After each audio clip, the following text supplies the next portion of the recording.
Waki wa thibitari mweru wa gutungatira arwaru matanyihiire 10,000 ni urikireire na kuhingurwo mwena wa Komo gicigo-ini gia Thika kaunti-ini ya Kiambu, wira uria ukinyaniirio ni thirikari ya kaunti ino.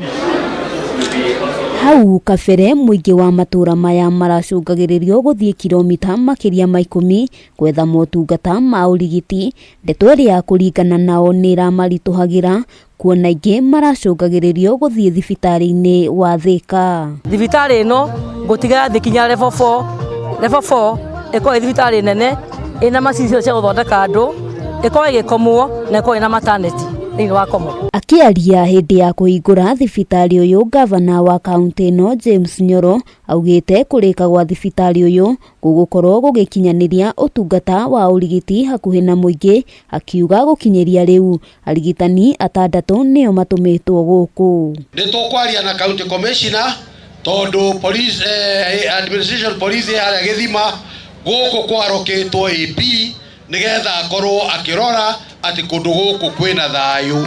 Bodi erede kuongera party yao tumongerere, even if tubianeka tumongerere iko ithita iteithia muingi na iteithia thukuru. Ona kuri uguo muingi wa mwena uyu ni ukenereire ndeto ino, magitariria mathina ma ihinda inene ni megukinya muthia, kuona kuri na arwaru manakwira barabara makimatha motungata maya.